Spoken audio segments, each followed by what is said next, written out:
দুই প্রকার ব্যক্তিকে কোরবানির গোশত দিলে সোয়াবের পরিবর্তে আর গুনাহ হবে। নবীজি সাল্লাল্লাহু আলাইহি ওয়াসাল্লাম কঠোরভাবে নিষেধ করেছেন এই দুই ব্যক্তিকে কোরবানির গোশত দেওয়ার জন্য, অথচ আমরা এদেরকে দিতে খুব বেশি আনন্দ ফিল করি এবং সোয়াব মনে করে তাদেরকে দেই। হযরত আলী রাদিয়াল্লাহু তাআলা আনহু বলেন, নবীজি সাল্লাল্লাহু আলাইহি ওয়াসাল্লাম বলেন, তোমরা প্রথম নম্বরে কোনো কসাইকে মজুরি হিসাবে গোশত দিবে না।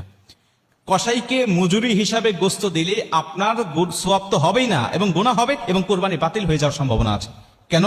কারণ আপনি কসাইকে নিযুক্ত করেছেন, আপনি অবশ্যই কসাইকে পারিশ্রমিক দিবেন, তবে গোশত নয়। আপনি যেই পশুটা কোরবানি দিয়েছেন এই পশু থেকে আপনি মজুরি হিসাবে সেই কসাইকে দিবেন, এটা নবীজি সাল্লাল্লাহু আলাইহি ওয়াসাল্লাম কঠোরভাবে নিষেধ করেছেন। আপনি কসাইকে নিযুক্ত করার পূর্বে তার সাথে আপনাকে চুক্তি করতে হবে, আপনি অবশ্যই তাকে পারিশ্রমিক দিবেন, তাকে ঠকাবেন না, কোনোভাবেই নয়। এবং নবীজি তো মজুরিদেরকে বলেছেন যে তার গায়ের ঘাম শুকিয়ে যাওয়ার আগে তার পাওনাটাকে বুঝিয়ে দাও। অতএব সেই নবী কখনোই তাদেরকে ঠকাবেন না। নবীজি সাল্লাল্লাহু আলাইহি ওয়াসাল্লাম বলছেন অবশ্যই তাদেরকে মজুরি দিতে হবে, পারিশ্রমিক দিতে হবে, কিন্তু এই কোরবানির পশু থেকে নয়, দিতে হবে তোমার ইনকামের মধ্য থেকে, তোমার সম্পদের মধ্য থেকে।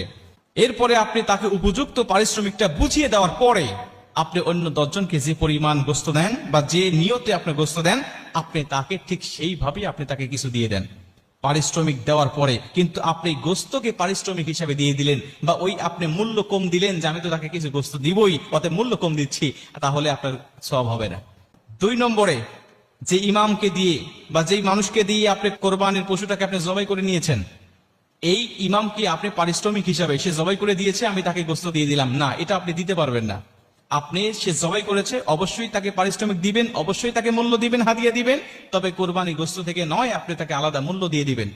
কিন্তু আমাদের সমাজ আমরা দেখতে পাই, সে সারাদিন কাটাকাটি করেছে বা সে আমার গরুটা জবাই করে দিয়েছে, তাকে মাথাটা দিয়ে দিলাম, তাকে পাটা দিয়ে দিলাম, তাকে ভুঁড়িটা দিয়ে দিলাম, এই অংশগুলোকে আমরা দিয়ে দিলাম, অথবা আমরা তাকে এখান থেকে 5 কেজি 10 কেজি গোশত তাকে আমি দিয়ে দিলাম।